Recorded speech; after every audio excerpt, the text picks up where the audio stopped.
Hello and welcome. It's Melee Stats Deep Dives. You know, guys, we're all stuck in our little houses and can't go outside.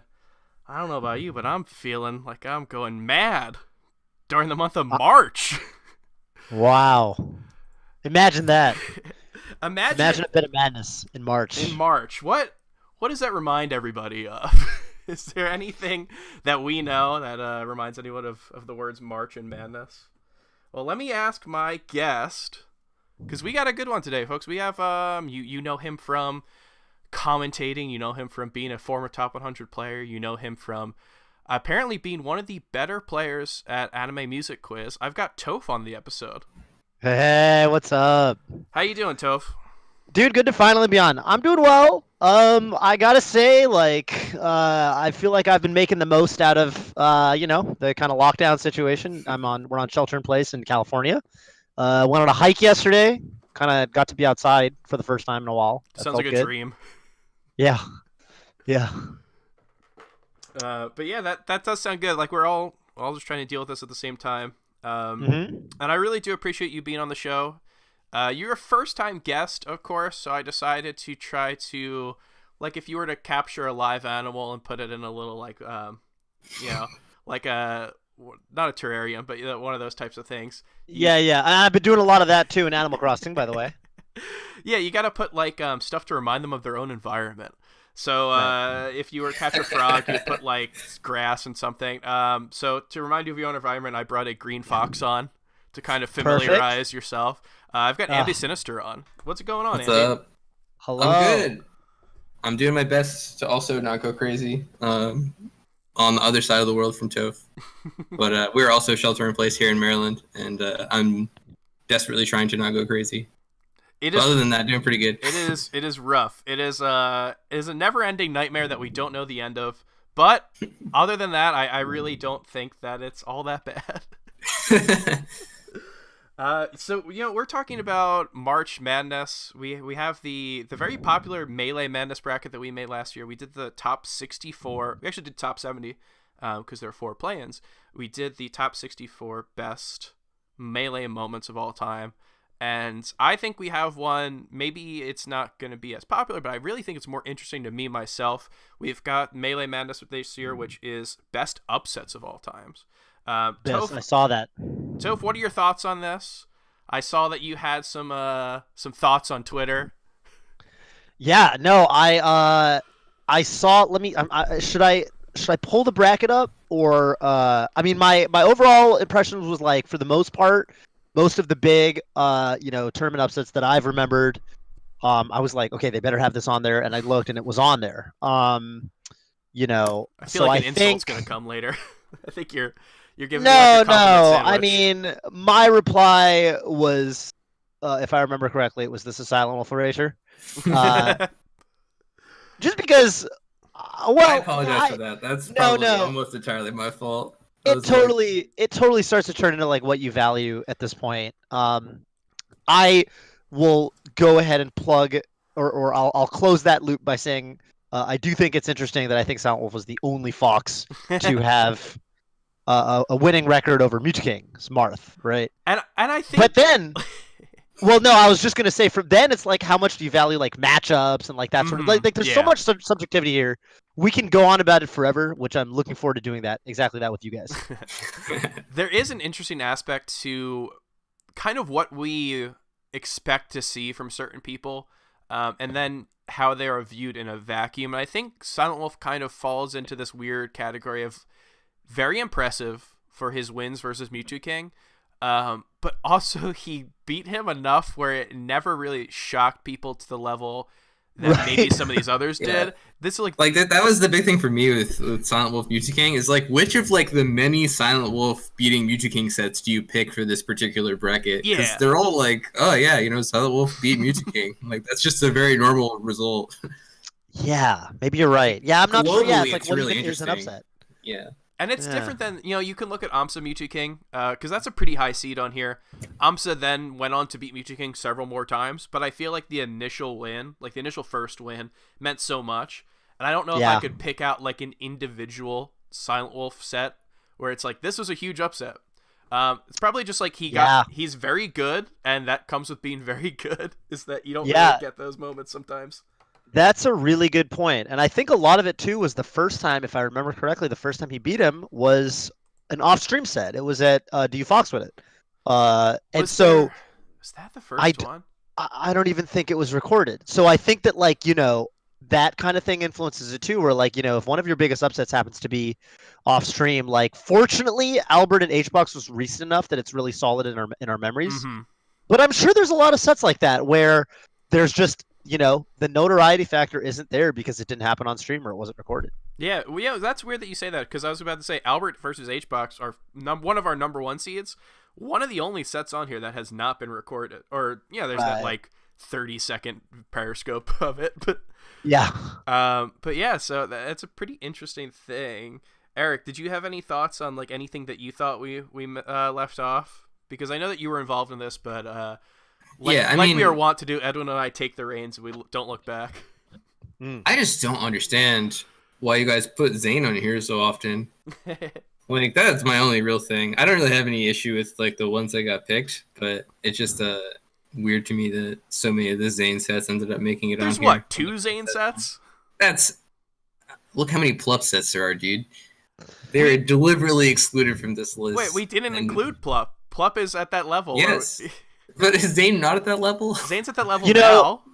I don't know if you guys realize this. So Zane Plup is on there, right? The Big House 6 or whatever it is. Big House 6, yeah. Yeah. So I don't know if you guys realize this, but that was Plup was Zane's first top 100 win. Yeah. I think about that all the time. And I include that includes locals. Does it? He had never even beaten Milkman or I don't Red? know. He never beat Red. Red, no. He had yet to beat Red at a local. He had not beaten any top 100 players even within MDVA, which I think is just bonkers. That is wild. I think it's so weird. I mean, I heard this from Zane himself. I asked him that. I was like, well, what about locals? He's like, no, I that was my first top 100 win. I was like, that's really weird. Yeah. I think the really, difference, really weird. Ambi, to answer your question, the difference between something like Zane and someone like Plup, or basically Plup and Leffen were the 2 people outside the gods, so we didn't include upsets from. It just feels like they've been at their level for quite a bit longer than someone like Zane has. Yeah, I guess that's fair. And I guess the early Zane stuff, just given his pretty meteoric rise, is pretty hilarious. Zane Plup, for example. I believe that Zane was not top 100 when he beat Plup, and I feel like if we didn't include that, that'd be kind of weird. And I definitely the Zane Leffen thing, people really like Zane Leffen, more so the younger crowd, but he was still losing to. I pulled it up earlier. He was losing to Cobalt, SFAT. He was losing to all these Fox players, and he got 3-0'd by Kel's Sheep. It's it was not a beautiful time for him, but he managed to beat the main man himself. He got the job done. you guys got to realize too. In particular, I think Ambi. When Plup was getting when Zane was getting good, Zane got good in he had breakout win. Still struggling, but breakout win, still struggling. He had big wins. Yeah. Plup's rise was a lot more gradual. When Plup was getting good, it was almost like people were he started getting upset before he started getting major upsets himself. Mm-hmm. Even the character switch and stuff. Yeah. Yeah. When he was getting good, I don't remember any huge Plup was oh, Plup beat this guy. He must be really good. It was more oh, okay. It turns out Plup's just placing 13th and 17th at all the majors now, and he's just a good player, and okay, and then that was him for 2 or 3 years, and then by that time it was so expected that he would beat people that no one really, it wasn't really that notable anymore when he beat people. So, he had a way more gradual rise. Yeah, I think agreed. For something like that kind of hurts. Something like this.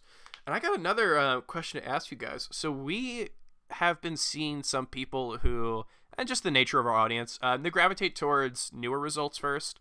And I think that is something that kind of is interesting with people like Zane Leffen, we mentioned that. how do you think that the history, what we know now from these sets and the history around the sets, how do you think that's affected it? Like the fact that Zayn is now favored over Leffen, do you think that hurts something like Zayn Leffen as an upset? If you believe that Zayn is favored over Leffen, I don't know. I don't want to make any super hot takes here.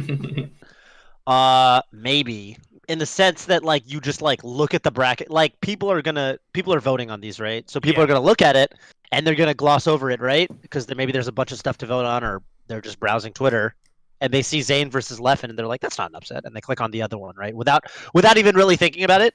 Like, yeah, I can definitely see that happening. I mean, another one's Yeah. we had Chudat Mango, which to me was a pretty big upset when it happened at Summit 4 or whatever it was. Summit Spring 2017, as they called it. And then Mango just lost a ton in a row. So it definitely kind of took the sting out of it. But I don't know. It's interesting. Yeah, I don't know. I had People sort of bring the that up. opposite feeling of the Chudat Mango one, because that was Yeah. like during like super Chudat's peak, where he beat all of the people that were bad versus Ice Climbers. So I had the opposite, right, for that particular matchup, because that was paired against Zoom Yushi King, which in my head is just like this legendary moment. And it was just like Chudat at the peak of his power, beating someone that was not that great versus Ice Climbers at the time. So for me, it was like the super opposite. Like I felt like those two were like much closer in skill than they are like would be considered like right now, right? Yeah, I think I agree with that. sure. I think it's easy to. I don't know. I don't want to act like I know what was happening so well in March 2017, but I feel like for a long time, Mango had that like Icy Slayer role kind of attached to him, and we just never saw it tested. So yeah, I think there's some truth to that, but who knows? Without like being in 2017, I don't know if I can give a very Yeah, that's like fair. accurate. Mm-hmm. Yeah, whatever. Yeah. So anything else that we kind of see that like maybe because of the time, Melee 2020 right now makes it look a little weirder. Let me pull up the bracket again. Just keep the bracket up. I'm just gonna keep it up. It's a quality bracket.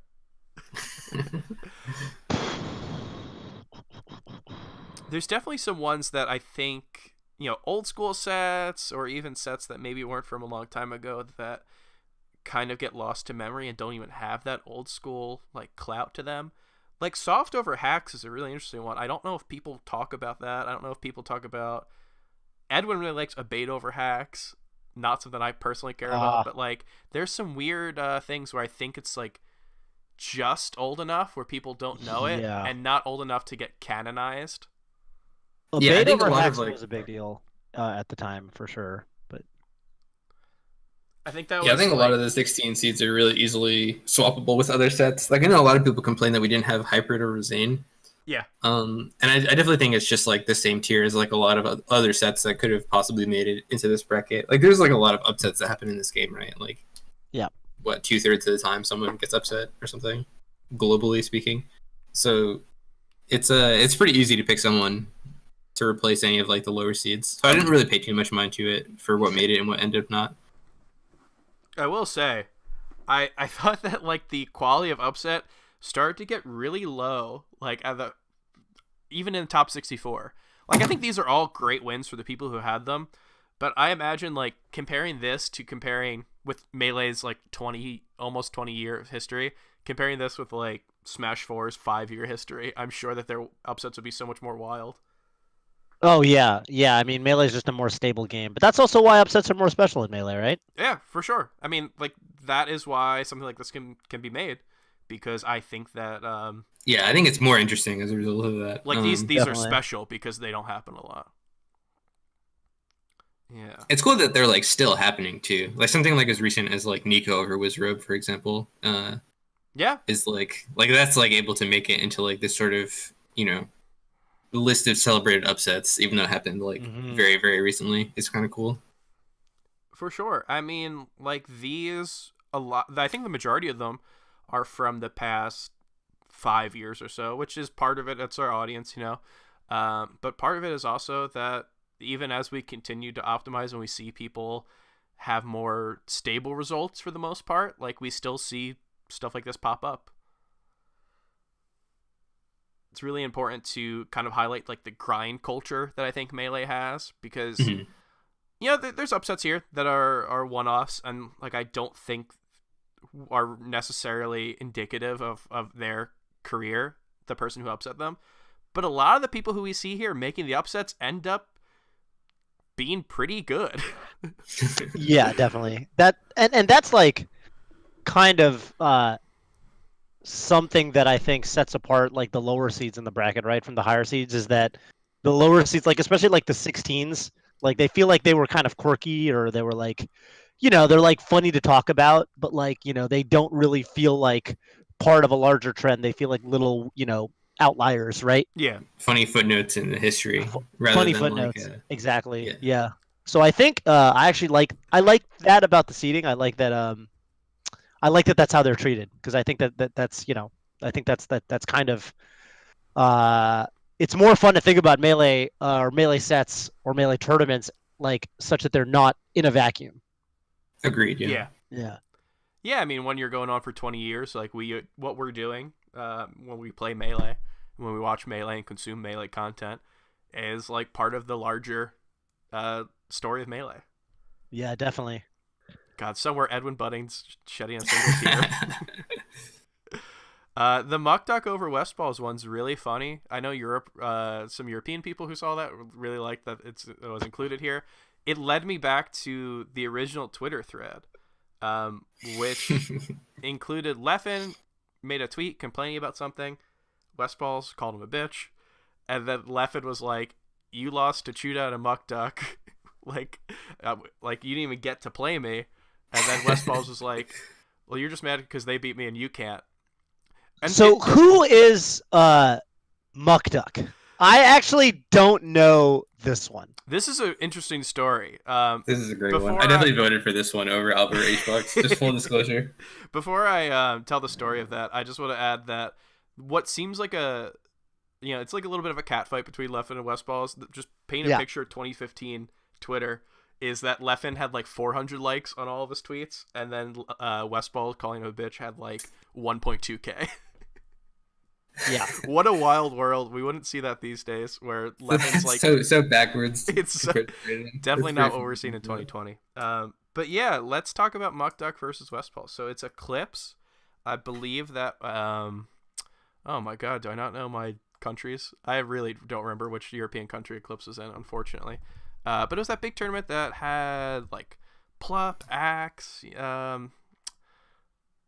you search yeah. And a bunch of people getting flown out, so we get to see Westballs. Eclipse was Norway. Norway, yeah. Brult. And Axe got third, right? Yeah, I remember that. That was the really close Axe Armada set. But before we can get to like those cool sets like that, we have Westballs plugging in to play a very early match. I don't know if it's like the first round of the tournament or if it's just very early. But he plugs in. He just goes Mewtwo, and he's just kind of messing around. And he is under the guise that this is hand warmers, so he's just kind of messing around. It doesn't really matter. And yeah, Muck Duck is just kind of hitting him, and suddenly the game ends. Westballs has 0 stocks, and Muck Duck says, "That's 1-0." Okay, and Westballs kind of clowns on him the next game, and then there's something weird going on where game 3, Muck Duck says something different than what Westball says about it, but game 3 there is something about the TV turning off at some point. Really? There's some like there's people said that Westballs went to the TO. People say that he didn't. Okay. He just kind of walked away without saying that. I don't really know. I just know that what happened at the end of the match was that Muck Duck had more stocks 2 games out of the 3. Wow. And see, this is the kind of thing where if like Wes was like, if he was like a more reliable narrator, I don't even know how to describe. Like, I don't feel like I can like I don't feel like I trust Westball. Like Westballs would tweet about it in such a way where I don't feel like I would have a complete picture of what actually happened just based on his tweets. Right, which is hilarious because it's Westballs versus a completely random person. Yes, yeah. Which in wait, 2015, so game 1 was evidently a hand warmer. Yes, apparently. And the TV may have gone off at some point. The TV might have gone off at some point. You know, I might just call this. So this is a funny story that like happened to me. That maybe I've told this story on the Scar and Toph show years ago or something. I think most people haven't heard this story. But basically, I was playing. This was at Big House 2, and I was game 3 against Kells. I think this was round 2 of the bracket in losers. And it was. I got Kells down to last stock, and I remember very clearly I was up a stock, and the power went out on our setup. Oh. And I was like, what just happened? And I like looked around, and I saw Westballs to like my left, and he like tripped on the power or something. Like he yanked the power out somehow, and he was like, haha, oops. And I was just like, oh my god. And so me and Kels were like, well, what are we gonna do? Blah blah blah. Like I had grabbed him on his last stock or something, and we're like, okay, whatever, like let's just suicide back down to 1 stock and 2 stocks, and we'll just play from there. We do that, and then Kels immediately back throw gives me, and then it's 1 stock apiece, and he goes on to win. And I just remember feeling so deflated, like fucking Westballs. That's awful. If he just like maybe this happening, this muck duck shit, maybe that was just karma. If the TV went off, I'm just saying, you know, like the universe has a way to pay you back. Maybe. So which Big House was this? Maybe he Big got House this excuse 2. from you. Big Yeah, House maybe 2. Maybe he got this excuse from you. From Yeah. the top. Yeah, maybe, man. You never know. You really never know. I remember like one of the soft sets I saw, Soft versus Hacks. Was that the set where I know there was a set at Apex too, where the power? It was one of the soft sets where he had to get into top 8. It was either like Ice or Hacks, or it was one of those, and the power went out on him too. So this has happened a couple times. Yeah, there were a couple of those at Apex. I remember Siren lost to someone, and then he slammed his controller on the table, and it turned the power out on Swift-based Blade Cello. Oh. And I remember because I think Blade Cello was winning, and they ended up losing, and like everyone was so mad at Siren. It was so funny. Let me tell you, having been there, like that even if you SD back down to the stocks, like the momentum. Yeah, it's like, completely different. It's completely different. Like having been there, oh my god, it's terrible. I can't imagine what that would be like now if that were on a stream set or like a set that people like in 2020 are really looking forward to. Yeah, I don't know, man. Fall I mean, well, wild. what the last time it happened, anything similar to it happened was Left and Shoot At, right? Where the IMO should be replaced. And I mean, that's a meme to this day. Like, you know, you don't live that shit down. Yeah, that was what, Shine 2017. So that had some years behind it. Yeah. Yep. And I mean, I think everyone remembers it really clear, in spite of the fact that it was 3 years ago. Yeah. You it feels more recent than that, but it was far away. The funny thing that so we were watching in the Melee Stats Podcast Discord server during the impending quarantine. We're doing this new thing where we're gonna watch along with old top 8s. So we were watching the Big House 4, and the really famous moment where Lucky like drill resets up smash pause. Yes. We're watching that in like the 2020 lens, and it's like, man, if that happened right now, that would be a huge thing. Like people would get mad.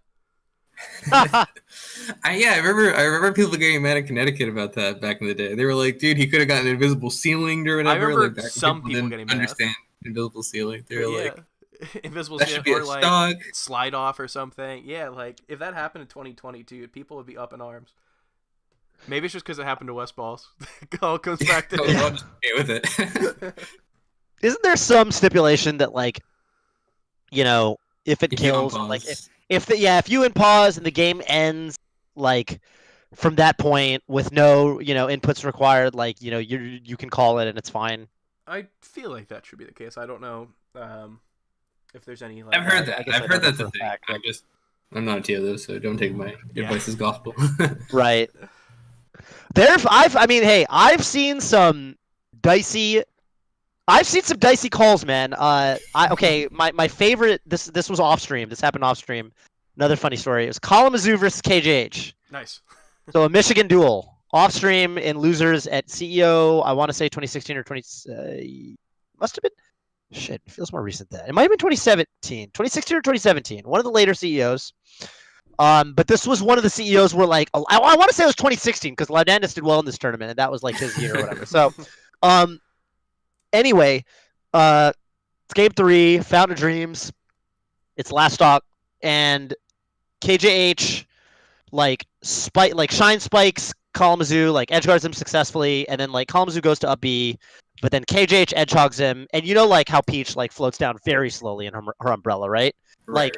So she's like KJH is hanging on to the ledge, and like Kalamazoo's floating next to it. He's gonna grab on, but he's getting edge hogged, and so it's like okay, KJH got there first. He's edge hogging. The game's over, and Kalamazoo like extends his hand for a handshake, and KJH is like, oh, a hand, and goes to shake his hand, and because he goes to the handshake, he doesn't press the roll button, and the very end of like Fox running out of Legend Vuln, Peach's umbrella clips KJH, and Kalindi like falls off the ledge. Peach grabs the ledge and then Kalindi's like, oh shit, and like he goes to recover, and then Kalamazoo edge guards him and kills him. No. And I was watching the whole thing, and I was like, wait. And KJH immediately was like, wait. No. And Kyle was like, but you let go of the ledge, right? But you're conceding, and I was like, at that point. Yeah, you're kind of conceding, right? I feel like it's like there's a rule. I will add there's a precedent for this. In professional StarCraft, if you type GG, it is considered a forfeit in situations like that. Anyway, what we did, because we had the luxury of doing so, was we called Robin over because Juggle Guy was there, and we're like, well, we're all you guys are all Michigan. And fortunately, there was no bad, it was more of a homie squabble. Like, there wasn't going to be any bad blood over this because obviously Kyle and Kalindi are really good friends. And we called Robin over because he's like the Michigan arbiter of these sorts of things anyway. And Robin was like, ooh, yeah, that's a tough one, blah, blah, blah. We talked about it for a second. He's like, yeah, Kyle, if you extended your hand, man, yeah, you're conceding. And Kyle was like, all right, fine, fuck it. But it was really funny. There was a moment where Kyle was like, all right, I'm going to try to grab him and see if this works. That's classic Michigan for sure. Yeah, it's classic Michigan for sure.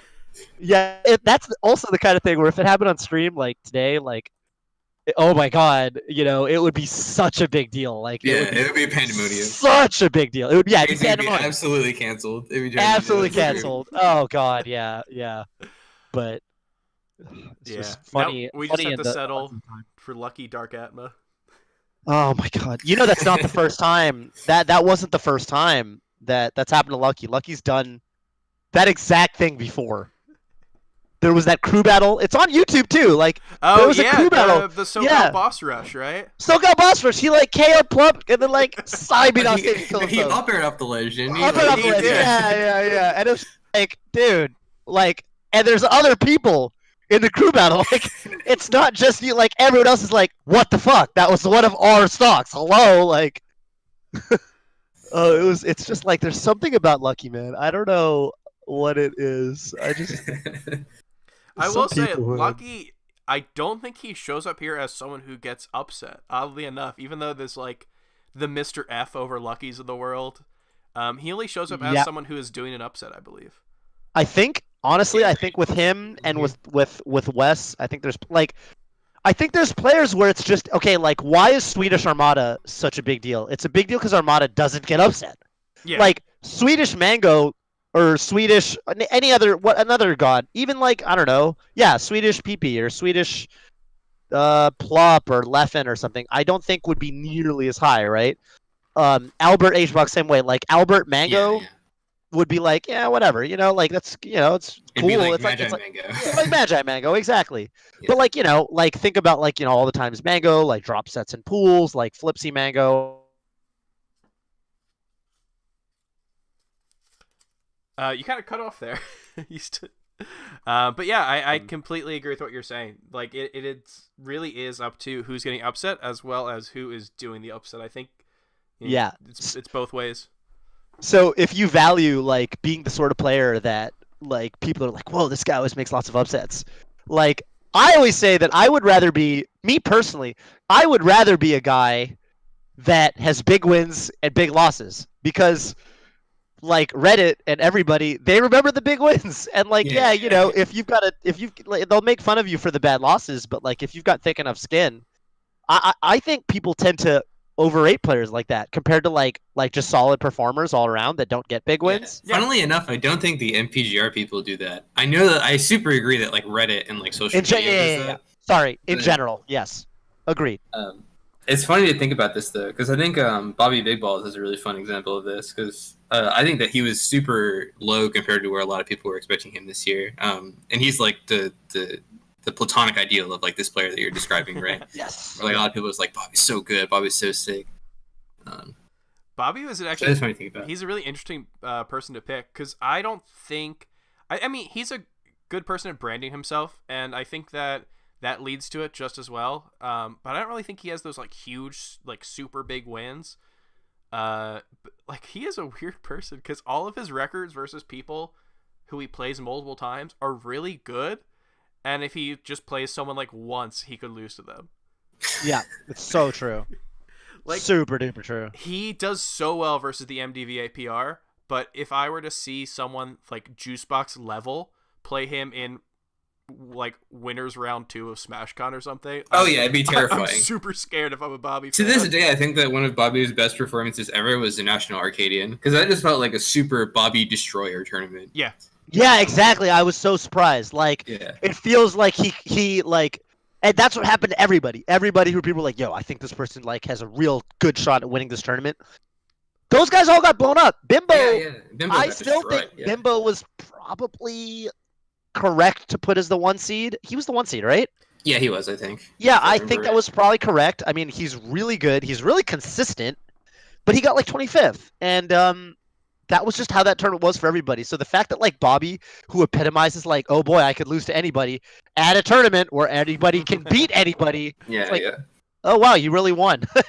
yeah. Super weird. Yeah, but I was really, I mean, if anything, I was like extra proud of him for winning that tournament because of that very fact. Yeah, yeah. Like him versus Crudo, I think in grand finals was like, oh god, this Oh. could be really bad. Well, he had to go through And- like he had to go through Fizz to get there too, and Yeah, yeah. I don't know if he had a lot of spacies in his bracket. No, everyone was saying like, or people were saying that, you know, like if he gets matchups that he can do well in, you know, he gets foxes and stuff, he'll eat them up, but he didn't really have to rely on that at all. Yeah, which was kind of nuts. Yeah. Well, we're talking about players who, you know, they have big swings in terms of their big wins, and then maybe some not as great losses. And I want to get back to the bracket here because that's exactly how I view Lovage over Leffen. Like Lovage going into GTX. If you asked me before GTX, he was not top 100. He was like No. going to like Battle of BC, and he was losing to like I don't even remember who he was losing to. He but lost they're- to he lost to some pretty. He had some questionable losses there. I remember because I stayed with him. We talked about how we did, and he was like, "Yeah, I don't even know who I lost to, man." It was not pretty. So No. going into this, he beats Bladewise, and I remember at the time being like, "That's huge." That's a big deal. I was like, Like, "Wow." people will be talking about this one forever. Yeah, I was Yeah. like, he is back. And then suddenly Yeah, we see something very interesting. Also, he lost to like Bodlak. He lost to Scallop. yeah. Got 129th at Evo. Yeah, he was someone who was very good the year before, and I think it's just one of those times you see people who they're good and then they stop prioritizing Melee, and you see them drop off, and that is basically what I expected from Lovage. And then he burst in, and he ended up 3-stock in Leffen to win. Yeah, it was weird. You could It's see in the very camera weird. that he Yeah, I remember looks- the camera. he turns around and he's looking at like Scar and Ben SW or something. He's like, "Yeah, I don't know what's going on." He starts laughing. It's like, yeah, he's like, this shouldn't be happening. It's right. You know, I think watching it too, it's definitely one of the weirdest upsets because you're watching it and you're just like, this is so weird. It's so weird. Like, because it feels at once like both an upset that means like, okay, so you know how we were talking about how on this Melee Stats bracket, the lower seeds are the ones that feel like just a little punctuated, you know, outlier in time or whatever. Yeah. and the higher seeds are like, oh shit, this is a big deal. It felt like both of those at the same time somehow, which was, you know what I mean? absolutely. Because it was like, oh, and I don't know if that's just because we know who Lovage is and like he has history behind him and he's like a figure in the scene, like he commentates at Summit. Maybe that's what's going on there. Like maybe just the fact that he has legacy like makes us care about it a little more. Yeah. But one way or the other, I just remember being like, wow, this is like both such a big deal and not a big deal at all. I mean, Like, you're not going at you're not looking at that set. Like after that set, you're probably not sitting there thinking like, oh man, Leffen's gonna like place lower. Like you're like Leffen's probably gonna make a big losers run now. Like, yeah. Well, which I think is what happened. But I believe he got like he lost to Pull Up, who lost to AMSA, and he got like 13th or something. oh, okay, still right. it was a weird time in Leffen's history because I think that this was the time where people were ready to clown on him super hard for not being good. Like this was 2017. He was about to be ranked like 6th or something. Plup was going to be ranked over him for the first time, and I just think that like people were right in that mindset to, like anyone can be ready to do this with Leffen. I think Leffen's such a weird player where he's so endearing at times, and also just so like easily hateable from some. And when you're not good, the people who you could be endearing to, sometimes they just jump ship. So I think like we saw Leffen not as great as he usually is, and people are just clowning on him. And I think that this is like the pinnacle of that Leffen period. This is just like such a huge moment. That sounds right. That really sounds right. What do you guys think about that versus the other number 1 or number 2 seeds? Like, do you think? I guess even in general, what do you think about who could win this tournament? Because I think there's only a few ones that could. And I think that's definitely one. So I think it's funny because if you look at like all of the other 1 seeds, at least from what I understand of all of them, is that they've got like huge asterisks. They've got baggage, yeah. Like the Silent Spectre Armada set is interesting because allegedly it was played on damage ratio 0.9, which I think helps Silent Spectre more than Armada. But like it's an asterisk. Obviously, it like pulls into question the result. Albert Hungrybox was played on monitors, which also calls into like that probably also helps Hungrybox, but like. Any time where asterisk. It's something different than normal melee as we see it. It's just an asterisk, yeah. Yeah, exactly. People are going to value it differently. Kage Mango, I heard rumors that Mango was drinking vodka out of a big gulp like immediately before the tournament. And it's also just old. Like, if you compare that one's, what, 2010? And then the others that are number 1 seeds, I guess the Armada one's very old as well, but... I'm gonna look at this bracket and I'm gonna say what I think are the most significant upsets on here for me.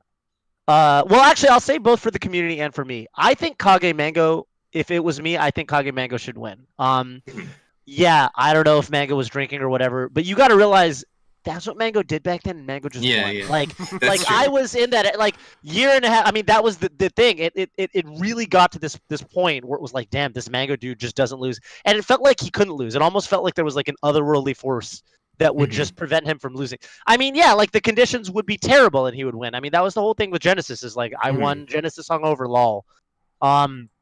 So Kage Mango, like, that definitely I think was, like that was just the biggest, like most shocking upset I think at its time. Silent Spectre Armada is the other one that I could see beating it, and the only reason I see Silent Spectre Armada losing is because of that damage ratio thing. The thing is, though, we learned about that damage ratio. Like that asterisk, we learned about that very recently. It was either 2018 or 2019. And right. Personally, I don't care. Like that doesn't really affect how big of an upset this is to me. That's kind of how I feel. Not to the point where like I'm gonna vote for anything else over for that reason alone. Yeah, but yeah. I could see people. I could see some people, like, given the fact that this is an open vote or whatever, I could see people voting against it for that reason. But like for me and for everyone at the time, like every good player and like every old head except for Armada himself, like probably doesn't care that much. And like a lot of like what makes an upset special or important is like it in its time, like it weighed against its contemporaries, or like it taken into context, like everything that was going on at the time and like the state of Melee at the time. And so because of that, us learning about the damage ratio thing or whatever in 2018 or 2019, like I just think it's like that upset has been so culturally important for so long that I just don't see it hurting it very much. So those two, I think, have a really, really good shot. I think I those agree. are These are my top 2 seeds as well. Yeah, yeah, personally, I think Kage Mango is a huge thing. In my heart of hearts, just because I was not around for it, I would probably vote for Lovage Leffen if it came down to those two. But I think you're right. I think all the top 4 seeds are super strong, and the fact that Albert H-Box is probably the least strong in my mind just shows like how far and away different these upsets are than the ones that follow it. Yeah. Are there any that you guys don't see as number 1 seeds that you think can make big upsets or can make like large runs? Yeah. I have 2 that I see that. Well, I mean, and again, I don't know how much of this is like this is the era I came up in. I'm sure there's some of that bias going into it. 2 that I think are underseeded are well, again, like take it with a grain of salt. Like it's probably just me being biased in a way or whatever. But I'm surprised to see Zoo over Mewtwo King as low as it is. And I think Mewtwo King, like the story of that, I think if Zoo over, like, let me put it to you another way. If Armada didn't get second at Genesis 1, like, Armada stole the show at Genesis 1, right? Yeah. Like, obviously, like, Mango Armada was the story of Genesis 1, but, like, and Mewtwo King, like, going into Genesis, most top players at the time thought it was going to be the first real significant clash of Mango versus Mewtwo King, playing their mains, like none of this Mewtwo King Falcon nonsense. Like that was what people thought. I mean, that was like the seeds or whatever. Like it was like Mango Mewtwo King, like East Coast versus West Coast. ROM was weird because like Mewtwo King like johned and like whatever happened and went Falcon and all this nonsense. Complained about I don't know what it was, like his control or something. And it was like, Sounds this is right, going to yeah. be right. Mewtwo King is like, and Mewtwo King was still like, solidly ranked 2, right? And also he just didn't lose to Spaceys. Like it was like Shiz versus Mewtwo King, like legendary set, but Shiz lost. Yeah. But and then Zoo like came along and just like beat him in a Spaceys versus Mewtwo King set, which again there was never like Falco doesn't beat Mewtwo King. And like knocked him out of the knocked him out of Yeah, that was knocked losers him out of because the he tournament. lost That to was Armada losers. winners. Lost to Armada winners, yeah.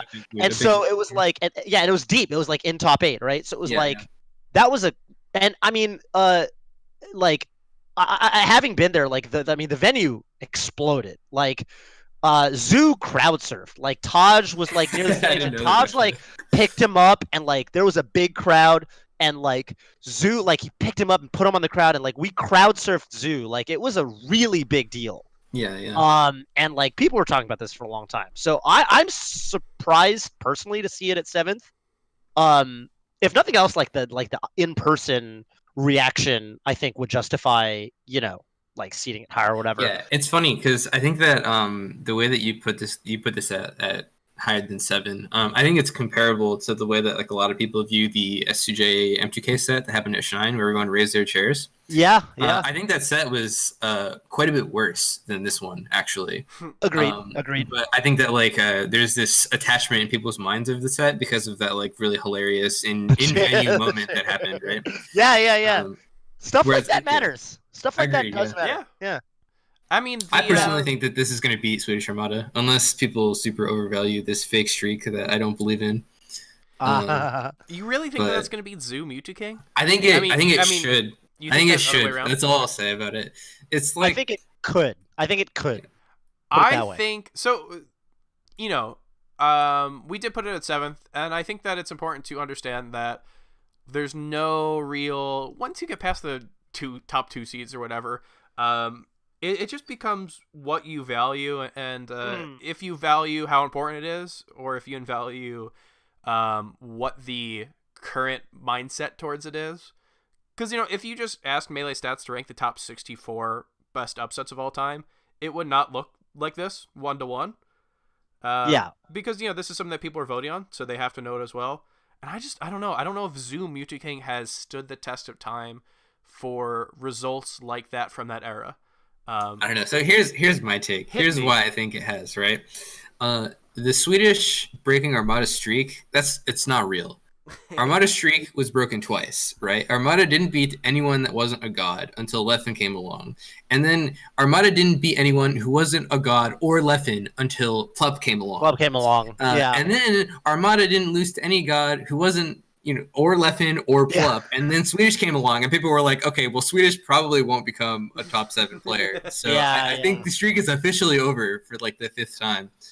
But that's true.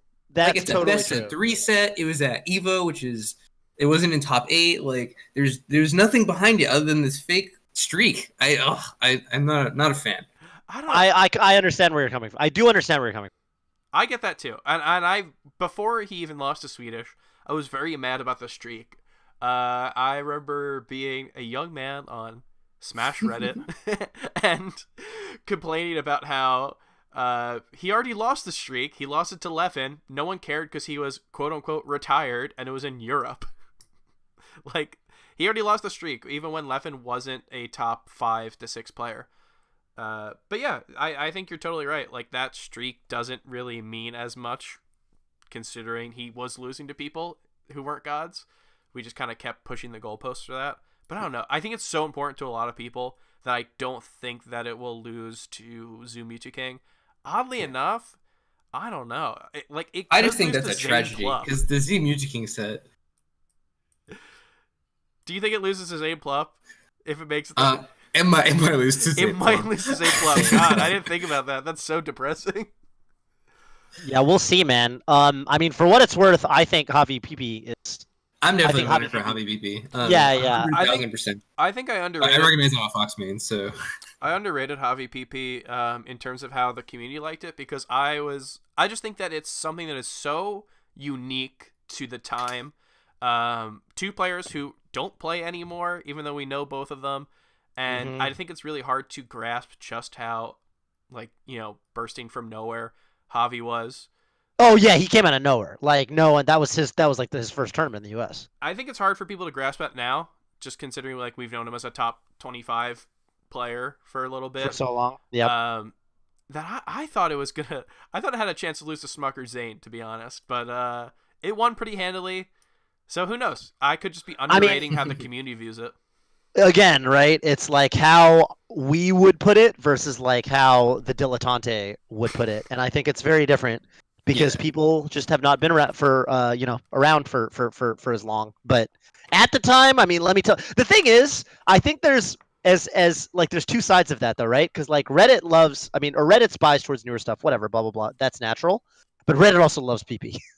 So like that alone. Honestly, and yeah, you got to realize, we throw around the 5 gods thing or whatever, like it's nothing these days. I mean, obviously, a lot of those players don't play anymore, or aren't, there's Zane, there's this whole new era, but at that time, I mean, someone coming out of nowhere, upsetting PP, PP was just really, really, really good. He didn't lose to people that weren't Mango.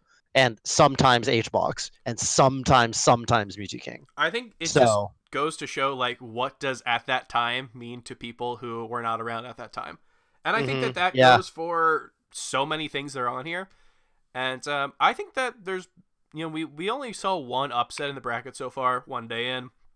We saw Sastifer over Ken, lost to Chillin' over Mewtwo King, which... both old head-to-head results. Old school, yeah. Yeah, so it'd be interesting to see would Sastifer over Ken lose to another 12, 13 seed that was newer that people remember. It'll be interesting. That's one of the cool things to see going into the bracket is are the newer things stuff that people care about more. One thing I am looking at, and it'll be something that we are going to see the results of pretty soon. Pew Pew versus Hungrybox and Abate over S2J, I think are 2 super, I don't want to call them memey results, but it's results that the community has not forgotten about for better or worse. And they're going up head to head.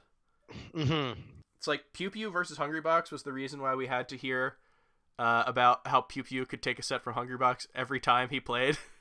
for like It's true. 5 years. It's true. It's true. And Abate S2J, like we saw Abate had this big run. He beat Axe at that run, I believe. He beat Duck, I think. But the thing that people remember, it's the invisible ceiling. It's just such an iconic moment. For sure. I mean, we actually ranked that as a more iconic moment on last year's most memorable moments bracket. I think it was like an 8 seed, and now it's a 10 seed as an upset. But I think it's like something that means more to Melee than it does for that specific bracket, you know?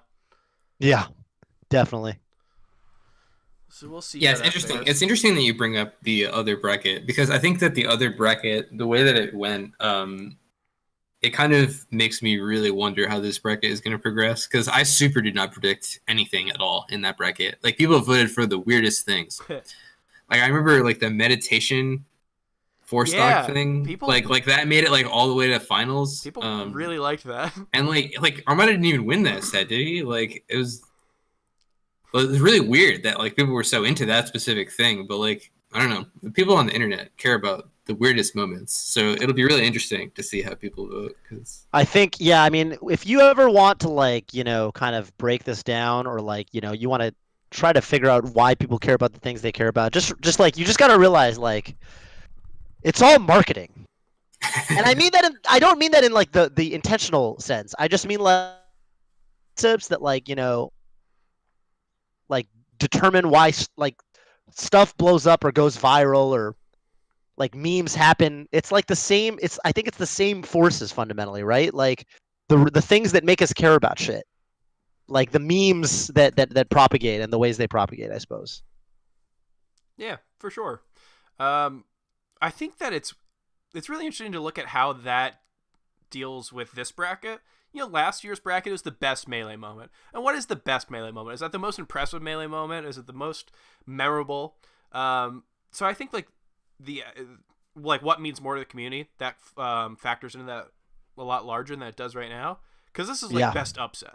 And does that mean like the coolest upset? Does that mean the upset that had the coolest moment? Or is it like the biggest skill gap? Is it the most impressive thing? So it's interesting to see how that might kind of find its way into this one. Also, another thing that I think is going to be cool to watch in terms of this bracket versus the last one. The last one, everyone was playing for second place, right? Like, we asked, what was the greatest Melee moment of all time, and included the Wombo combo. Yeah. What are you going to do? But this one, I don't think any of the number 1 seeds are far and away contenders to. Oh yeah, I think top 8 is going to be really interesting. Yeah. I can even pull up, you know, we had the what's it called, the finals from last year. I believe I think it won like 80%. Actually, so Wombo Combo won with 60%, 62% over Axis 4-stock. Like that is something that I don't know. I think if we have 2 upsets going into each other in grand finals, I don't think it's 60-40. I think we're going to see like 52-48 or something. I think that the ones that are happening, I think they're all so close to each other. And that's why I think that this is more interesting to watch. Mm-hmm. You think, hang on a minute, circling back to that though. I had a lot of thoughts. You think Axe Silent Wolf is, you know, a bigger moment or a less big moment than the Wombo Combo? No, I think Wombo Combo is a huge moment. And I think that, like, we knew going into it that was going to be number 1. And if it wasn't, it was just like a contrarian take from people, right? Like, people who were like, no, this thing that I saw, you know, 100 times before I knew about Melee is not the biggest moment. No, I'm with you there. I agree with that. I think that, like, yeah, it's the same. It's like that. It's the viral forces, man. Like, if you've got a soundbite that's put on every, like, you know, bullshit Call of Duty 360 no scope montage, like, that everyone knows about, that has millions of views, like, that is part of like League of Legends parlance. Like, I don't care that it happened at some, you know, like Joe Schmo NorCal local, like, you know, it's just like what do you know? If that's not iconic, what is, kind of thing? You know what I mean? Yeah. I also think that it was very Melee, right? Like, just like the idea that it was like this no-name NorCal local, and yeah, it entire is. venue just blowing up. even though it's like completely very meaningless, and it's like, yeah. I want more of that to happen today. I want, the next whatever New England local or Hacks nightclub to just have, some wild explosive thing happen where Smuckers does some shit and Hacks, I don't know, freaks the fuck out because he's commentating and like it goes viral. Like I want more of that. Like I don't care that it's not at top 8 of some major. Like I think we need more of that. Mm-hmm. Now it's all net play tournaments. I mean, maybe not for a bit. Maybe there's some potential there, man. I don't know. Who knows? I'm less okay with the new Wombo combo coming from a net play set. Yeah, it's true. Wouldn't that be such a weird thing if literally the coolest thing to ever happen in the game was like loser semis of this net play tournament? Well, I'd yeah. be very. it'd be a sign of the times. It would be a sign of the times. I'd be like, very definitely. conflicted. Yeah. Just a new thing that opens your mind. It's like how you think you know everything, and then just suddenly something completely changes it all. But it just happens to happen at a net play tournament.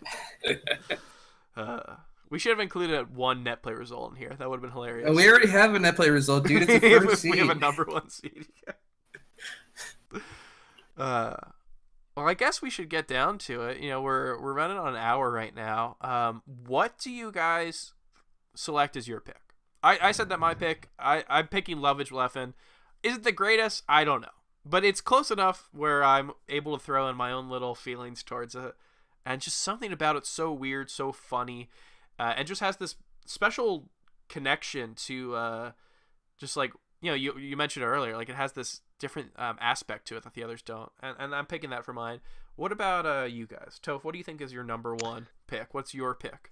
Yeah, I want to say I think that, like, first of all, I want to say that I'm gonna echo what you just said, and I'm gonna say that, like, I think people voting in this should do exactly that, and they should. I want to see what people care about. Like, I don't want people to vote based on like what they think the intellectual or like quote unquote correct choices. Like I want to see what people care about emotionally, like what was important to them coming up or whatever. Like I think that actually makes it more interesting, not less.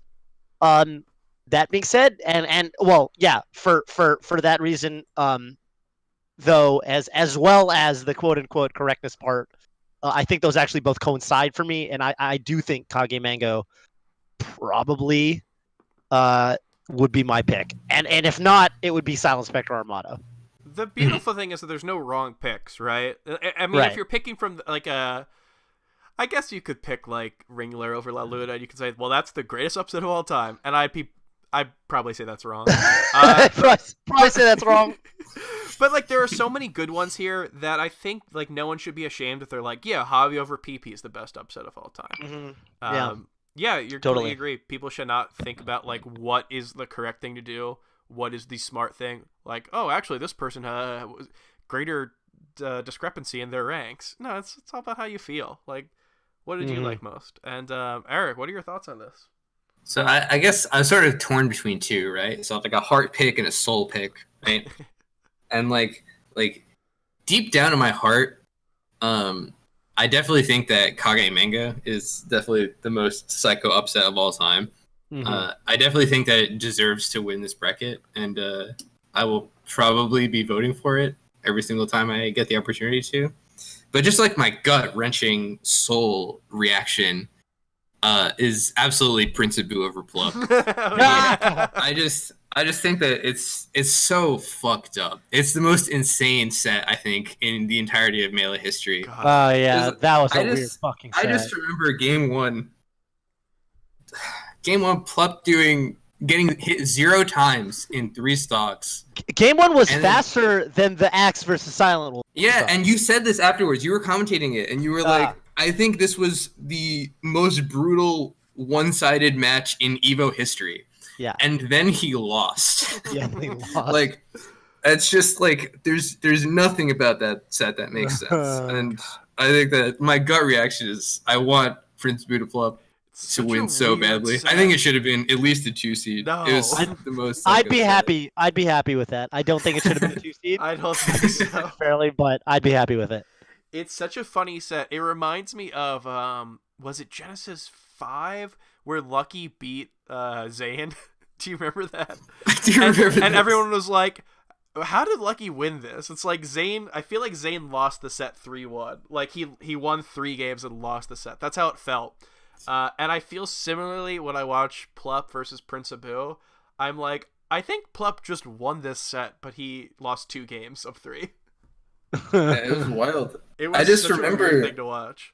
I just remember the time that he upbeats to Randall, and he thinks that he dies, so he closes his eyes and takes like a big breath. And then Prince Abu goes to hit him and misses, and Plump is still closing his eyes and breathing, and then Prince Abu does double jump back air and then kills him off of it, and then like turns to Plump in the player cam. Oh my god, it was so funny. Yeah, I encourage everyone to watch that set if they haven't seen it. I do. That is a very good pick. Like, I don't know if that's like I said, there's no wrong picks, but that is definitely something that I don't think a lot of people will say, which is good. You know, it's all about being unique, right? Yeah. I'm excited to see what people say, and I hope that like 100% Toph, what you said. I hope people vote thinking about what they like, and I hope to hear people talk about why some Mewtwo King was the thing that they cared about more than any of the quote unquote better upsets or whatever. It's because there's a lot of really cool stuff here. And like at the time, the cool thing is that almost all of these were like mind blowing. Definitely. Even maybe especially Ringler La Luna. My mind was blown. Mind blown for different reasons, perhaps. For different reasons. Mind blowing. I am in the background of that VOD losing my shit. Yeah, I mean, you know, it's something. Yeah, it was it was something that I got up immediately and I had to tell the nearest person who I knew. I was like, La Luna's out at 65th losing to Ringler. I had to tell like whoever was closest to me, they had to know. What was that main stage? What turn was that? That was main stage. He lost to Umarth and Ringler for 65th. The same place he got in Ultimate. Yeah. I think I got 65th in Ultimate at that tournament. And I may have done better in Melee. Yeah, no. I mean, honestly, right? Like, I remember that. And I remember the immediate reaction of everyone around me. I was hanging out with like Vish and some other people. And the immediate reaction of everyone around me was like, oh man, that sucks for La Luna. Like there was no excitement for Ringler. It was like, poor guy, like that sucks. Not even like for a moment. It wasn't even like, oh, that's really interesting. But poor La Luna. It was just like, poor La Luna. When we did our Shine podcast, I said that same exact thing about A Rookie versus Calvar. You know, whatever you know about A Rookie versus Calvar, the players themselves or the beef that goes into it, completely divorced from all that. I just don't want to see a mid tier beating a high tier. I'm that far in Melee where I just don't want to see a Mario beat a Marth, and it's probably the same thing. I didn't even realize that was the thing. They met in bracket and they did like a $500 money match. They had my god. They had a ton of beef going into it, which I think was really random. It was like because. Yeah. If you told me, that like A Rookie versus Calvar might have beef or whatever, like, I don't know. The weird thing in is, this day and age, it started in the replies of a Mango tweet. I think. I don't think it was like. Yeah, the story behind this is like Mango lost to Hungrybox at some big tournament, and he's like, "I'm such a disappointment." He did one of the emo tweets. Okay. And A Rookie like replied to Mango's tweet because apparently they have beef, and he was like, "Yes, you are a disappointment." Whoa! And then Calvar was like, "Joe, what the fuck?" So Calvar was on Team Mango in this exchange? Yeah, absolutely. Okay. They just start going at it in the replies here, and I'm like, okay. Yeah, I mean, I believe you telling me this story, but only because I like trust you as a person. Like. I'm just having to take your word for it. It's so wild. Like, the funniest thing about this is, if the listener, if you know anything about the political leanings of A Rookie and Calvar, it could seem like they would be in a clash, and that would be the very... It's not even that. No, it's like the very obvious thing. It's not. It's just like some super random... Mango said he's bad. A Rookie's like, you are. And then Calvar had to, like, fight for them, like, Oberyn Martell or whatever. God, that is so weird. What a weird time. One thing. So we're coming up to the end of the episode. So let's talk about like what do we think might make it far. What do we kind of think might not make it far? Because I've got one that I really do like personally. That I think probably is dead in the water if it meets the one that's going up against next. None you just versus mean relative to the bracket, yeah. yeah. So None versus Mango is the 5th seed. That plays Wizzy HBox at What the Fox too. I think that has it really easy. And if it plays that, it's going to most likely play Professor Pro over HBox at Paragon, which I think is hilarious. Because I think it's hilarious too, yeah. they played in PM and they played in Melee. And Hungrybox won in PM, and Prof won in Melee. Part, actually. That's yeah, and to be clear, HBox beating Prof in PM is as big of an upset as Prof beating HBox in Melee in 3.02. Like, far and away. Like, HBox... Yeah, I remember that era. Prof was disgusting. HBox was, like, solidly a top 30, maybe, player, which is, like, exactly where Prof was in Melee. And Prof was, like, really good. Like top 5. Yeah, that was when everyone was saying, "Oh, the PM player." I didn't know he played. Yeah, Prof hated that. Prof was yeah. He hated it so bad. He said he liked it insofar as like, well, people fly me out to stuff, and then I get to enter Melee there, and I was like, word. That was actually at that tournament was when he told me that. That's awesome. Paragon.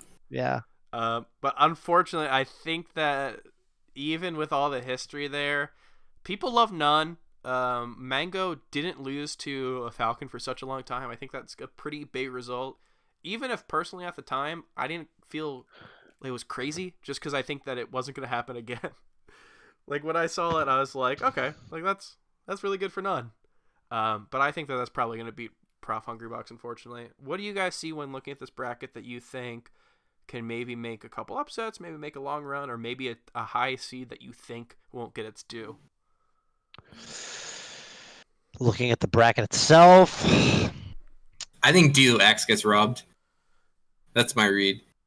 Really? Anyone who knows me, I think it will get robbed. I think that Amsa Hungrybox will beat it. It is up against 2 Hungrybox sets where he lost, which people do like.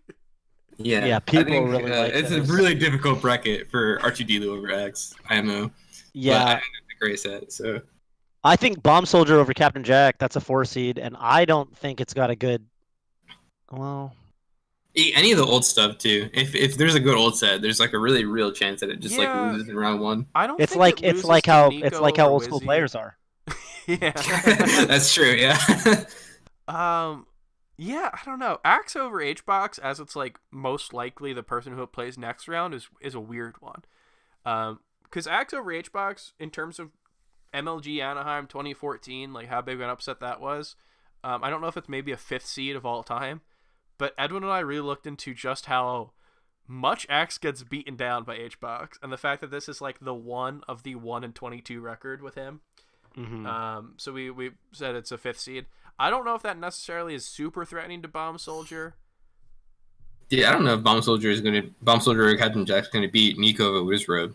I legitimately think it could lose in round 1. I don't think so. People love Bomb Soldier. Like, maybe they don't love him for his specific win over Captain Jack, but people do like the story, and whenever people post, like, oh, Bomb Soldier's playing Ultimate with AMSA or whatever, people do like that. Yeah, it's true. That's fair. I think he, like, the next threat that he has, I think he loses to. I just don't know if Axe over HBox is, like, a threat big enough. That's fair. Yeah. Well, I don't know. I feel like that's a pretty good wrap of everything. We all mentioned our top picks. We mentioned stuff that we thought can make it far. Anything else that anyone wants to say about this? No, I'm just looking forward to the results, man. Awesome. Yeah, it'll be really exciting seeing how this plays out, for sure. Yeah, I mean, well, that's what I was mentioning. I think that we really don't know who's going to win. We don't know who's going to make it to the Final Four. We don't know who's going to make it to the finals. I think this should be a really interesting bracket, and I hope that all the listeners play along. And if you want to do so, voting is going to be happening each weekday in the Melee Stats Podcast Discord server. You can jump into there through the link in the description, and we'll be tweeting it out during days with voting. You can follow us on twitter.com/MeleeStatsPod to find those. You can follow my lovely guests here at Toph _BBQ, right? Underscore? You got it. Whew. And Ambisinister _. Yep. Anything else you guys want to plug at the time? Anything coming up during anything this? Else? Yeah. I mean, I might as well take this opportunity. I am going to start streaming probably close to every day. I'm actually just waiting on some stream assets to come in that I need, but I'm actually going to be creating a lot of content during this time. And we've got some. I don't know how much I should reveal right now, but the MIOM team, we're putting something together for some melee entertainment during lockdown. Yeah, melee area during coronavirus. So I actually have some stuff that I'm kind of cooking up. Yeah. We're finally getting the net play top 100. Yeah, that's right. That's right. But I mean, I'm sure I'll be tweeting about it a lot. So just pay attention to my Twitter, I guess. And yeah. For sure. Well, I hope you become the next Ludwig. Yeah. Let's just say yes and move on. Ambi, do you have anything coming up? Do you have any more energy drink tier list? I'll probably be putting out a lot of very unrelated to each other type of content. So if you want to follow me and get my latest thoughts on the relative merits of different energy drinks. I do. I'm thinking about making some more video stuff, so hopefully that's coming on. But otherwise, not really anything to plug. Stay inside. Don't go outside. Please don't go outside. I think that is, yeah. I mean, I don't know how much we have to tell the people who made it all the way to the end of this episode. That's a good point. I'm sure they're like, yeah, we weren't thinking about it. Right. But yeah, I mean, I really appreciate the people who listen to the podcast, and we will be trying to release this content regularly. Even though we are a podcast that has done a lot of melee results talk and not a lot of melee results to talk about, it's pretty important that we continue melee during all of this. And our love for melee obviously is not gone, so why would we go away? So we should be creating some content for the next coming weeks. And if you want to support us, you can do so at patreon.com/MeleeStats. We have this podcast. We have stuff like Melee Madness, Monday Morning Marth, just stuff like that. And any little bit does truly help. So I think that basically should be it. I really appreciate both of you being on this episode. It was really, Ambi, it's always a delight when you're on. And Toph, first time guest, I had a great time. I really appreciate it. I had a great time as well, man. No, I mean, the pleasure's mine. Thanks for having me on. Of course, yeah. And, we're basically at the end of it. I think that I just want to say, yeah, go follow us on Twitter. Don't forget to vote because I really and also vote for the Melee Stats bracket. Yeah. That's what I meant, but hey, you know what? Vote for whatever you could vote for, I guess. A very pro-voting stance that I'll take. All right, well, that is about the end of it. Oh no, our outro song is corrupted. Well, in that case, there's no outro song. For Melee Stats, I am Gimme That Wheat. Thank you, everyone, for listening. Good night.